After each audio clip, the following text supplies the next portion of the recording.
supports all efforts to build that peace for Ukraine, a peace that stops the killing, one that avoids setting a dangerous precedent, one that guarantees Ukraine's security and its sovereign rights in the long term, and that ensures a robust security architecture for Europe. This is why we welcome the efforts led by President Trump. After months of discussions, it is important that the work on an actual text started. Of course, we know that much more effort is needed. But I believe, thanks to the work of Ukraine, the United States, and us Europeans over the last few days in Geneva, we now have a starting point.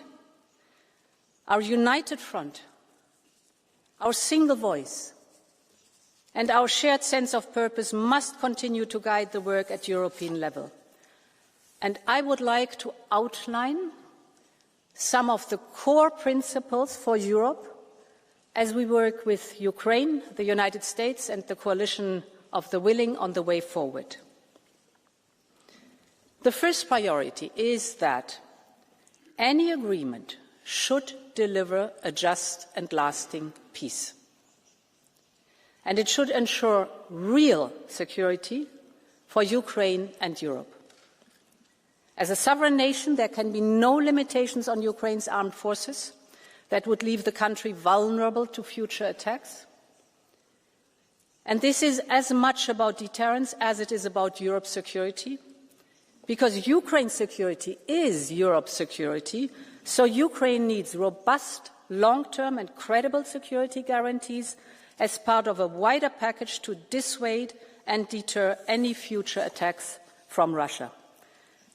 And it is equally clear that any peace agreement needs to ensure that European security is guaranteed for the long term. The second priority, upholding Ukraine's sovereignty. We know that Russia's mindset has not changed since the days of Yalta, seeing our continent in terms of spheres of influence. So we need to be clear that there cannot be unilateral carving up of a sovereign European nation, and that borders cannot be changed by force.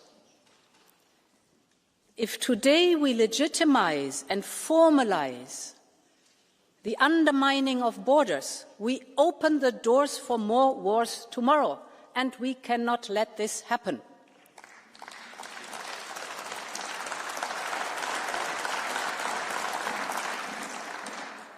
Sovereignty also means being able to choose your own future.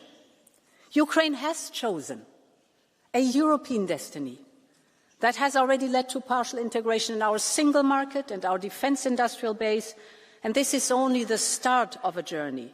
Europe's future is bound to Ukraine's future, and therefore Ukraine's future lies in the European Union. This is not only a matter of destiny, this is a core and essential part of any security guarantee framework, and we will do everything we can to deliver on it together.